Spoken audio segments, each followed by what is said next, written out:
Still mighty smoky. Kind of see the mountains over there, but not very well. That's one thing, you know, the smoky air is great for really pretty red sunsets and sunrises. Today, though, there wasn't any clouds, so it didn't look like much. Anyway, good morning. Hillbilly got a little trailer kind of like this one. This is a different brand. Oops, I'm too close.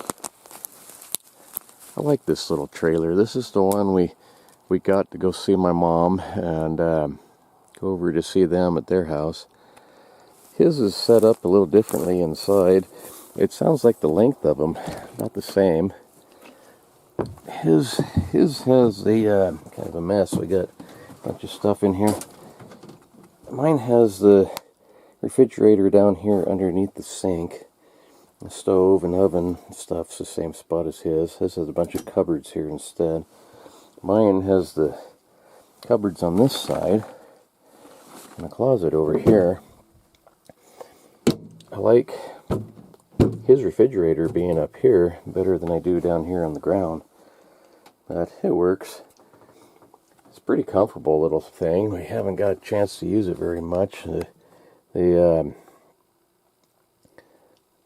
summers here are always so dang busy. We don't get a chance to go camping much. And we always went to Iron Lake every Labor Day. And the last, I don't know, 4 or 5 years probably now, they're roping that weekend. So we haven't got to go. And I miss that. That was always kind of our after the fair winding down camping trip. But it is what it is.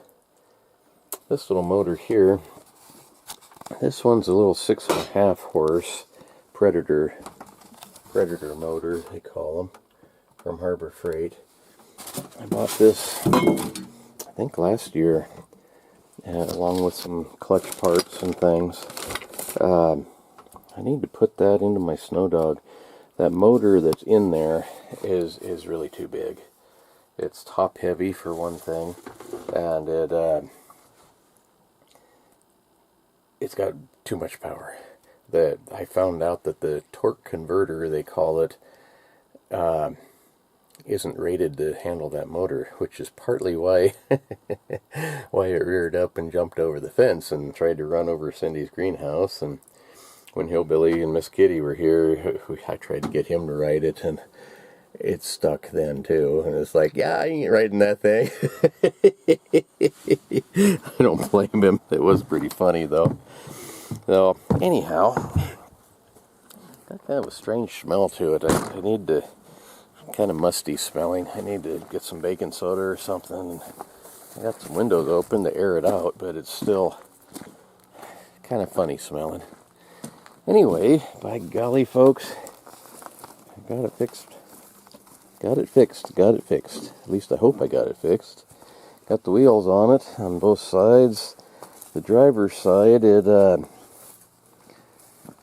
man, the two bolts that hold the calipers on, brake caliper, they're cross-threaded, and just bad enough. Man, I had a heck of a time getting them back on, and I don't know how they got that way. I don't think I did it. I think it was, well, I don't know. I don't remember if I changed the brakes on this or not. I might have done it when I put the brakes back on. But either I did it or somebody before me fixing the brakes. When they took those off, they're cross-threaded. But took me about an hour and fighting with that thing, trying to get it lined up, and I finally got them on there. But the good news is that the threaded part is in the caliper itself, and if it comes down to it, I can replace that caliper, and probably have to get some different bolts too. But I got it on there. It's good and tight. It's not going anywhere. But to change the brakes next time, it's not going to be a lot of fun. Anyway, got it greased, got it put back together. I think I'm ready to back up a little bit so I can get to all the tools here on the ground. Most of them I got from out from underneath there. And I got a my organization is an ammo can. They're all loose, so I got all these tools to put away. Man, there's a bunch of sockets and things. That's one thing I've never really minded that much. The cost of it's too much, but I never regret buying tools. Because tools are something that once you have them, as long as you can find them again later, most of them don't really wear out, and it's something that you'll need again. Sooner or later you'll need it, and it's sure nice to have tools to work with.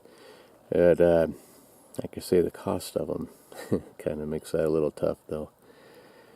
Then down at the pump house, I got a big mess there to clean up too. Trying to get everything kind of buttoned up, but I haven't put anything away. I got tools down there, and the tin is off on the roof. But that can probably wait until morning. It's going to be hot today. I think I'm going to go down on the fairgrounds and do a bunch of stuff. I need to get back to that. It's been, like I said, I'm so far behind now that it's not good. The fair starts on the 22nd. Today I think is the last day of July. So August 22nd is the fair, and there's horse shows and things earlier than that. Lots to do. Test run to town, and I don't hear that clicking anymore. Steer's pretty good too. I think it ought to work. I didn't replace those wheel bearings. If the well hadn't have gone out, I probably would have, but I spent enough time on this for now. The ones that were in it were still pretty good. I think they're fine for a little while. Hard to get anything done with this. Oh, boy.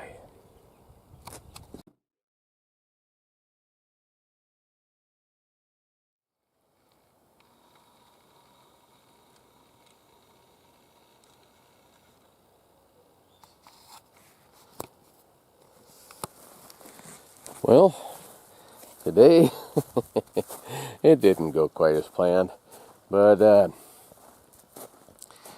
truck is running as far as being drivable and all that stuff. The well is pumping. I don't have quite the amount of water that I'd like, but as long as we're careful, it's enough.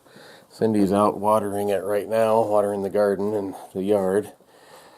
So life is good, by golly. But ended up being so dang hot today. I didn't end up getting near what I wanted to do done, and seems like I never seem to, by 9 or 10 in the morning, it's already getting hot. Right now, it is, it's 10 minutes to 8 in the evening, and it's still 85 degrees. So, it's hard to get anything done. It really is. Tomorrow, I'm going to get up much earlier and go down and do some stuff on the fairgrounds. At least I'm back to back to square one before the pump and the truck troubles. Down at Rags and Wags, that secondhand animal shelter thrift store. Kind of dark in here. You might not be able to see this, but look at this picture I found down there today. I thought that was pretty darn neat. This guy, I don't know if it's local or not. That could be over by Clark Canyon or maybe southern Idaho. Don't know what year that truck would be. It's an early one, though. But, today's big fancy aluminum horse trailers and things, that's what they used to haul them in. I mean, we've come a long ways since then. Nobody would do that now, and I don't understand really why. I mean, it would work just fine. When we first moved to Idaho, at least for this part of Idaho, pickup truck livestock racks and livestock trucks were probably more common than horse trailers. They had sideboards in the back of a pickup truck. Some of them are made out of metal, some of them were just wood, similar to that actually. And you'd put your horse in the back of your pickup truck. And we had one for a while and hauled a horse around for a little while like that. When I was doing ranch work, almost everybody had a livestock truck. The one guy, his was a dump truck that had big tall sideboards on it, and you'd load, half dozen or more horses into the back of it and tie them to the sides, and down the road you'd go. The biggest drawback to those was that you had to jump from probably waist high down to the ground, so you had to be able to back up to the side hill or have a unloading ramp or something like that to get your horse in and out of it. And that was one of the reasons why I think they kind of lost in popularity. The pickup one wasn't as bad. You could back into a low spot or a little bit of a ditch, and if they had to step up a foot or so, they'd do it. It wasn't that big a deal. But any more than that, and you had troubles. It had to be, the ground level had to be pretty much tailgate level, more or less. It didn't have to be exact. Like I said, a foot, they'd jump in and out of that. The livestock trucks, they were taller, and it was a little harder to do that. But, around here, the mountain roads and things are steep-sided, cliff on one side and a high bank on the other side. So wasn't that hard to find a wide spot in the road and turn sideways and back up to the uphill part of that, and the horses could scamper on out of the back of the truck that way. But there were spots that it was hard to find to unload them. And I think that's the biggest reason why people have gone with horse trailers now and shoot some of those. The ones that come down to the fairgrounds now, if you're traveling around rodeo to rodeo and that kind of thing, I can kind of understand it. But they got high dollar horse trailers, really high dollar. Most of them will hold 3 or 4 horses in the back end, and they got a whole camper trailer in the front end. And some of them things are as long as a semi-truck. Some of them are pulled with semi-trucks. Pretty amazing. And like I said, back in, I'm guessing that's probably 20s or 30s, that was more common. But that would never be good enough nowadays. Some poor kid would be so embarrassed to have their folks pull up in that rig. That wouldn't be keeping up with the Joneses. But it would work. We had a little 2-horse trailer for a while, and they must have been mighty tiny horses, because our 1 horse barely fit in that 2-horse trailer. I had to take the center divider out of it, and he didn't like getting in and out of that. It was too small, and the first time he got in, it had double doors in the back and with a center divider, so they were narrow. He hooked his rib cage, I think, coming out on that centerpiece, and didn't cut him or anything like that, but you could tell it hurt him. And after that, he wouldn't get in that trailer hardly at all. It was a real fight to get him in there. So I cut that center divider out, and I made 1 solid door in the back, and that helped. A bigger horse trailer, 4-horse or bigger, no problem at all. He'd jump right in there. That little tiny one, it was always kind of a fight to get him in and out of there. Getting out wasn't so bad. He wanted out, but getting him in was kind of hard to do. Anyway, you never see any of that nowadays. But the other day in town, first time in a long, long time, I saw a horse in the back of a pickup truck going through town with sideboards on it.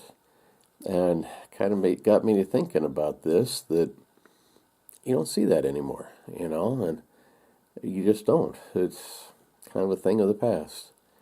And in a lot of ways, that's too bad. A big, long horse trailer, especially those big camper kind that people are dragging around, you can't get up the mountain with that. It's too long.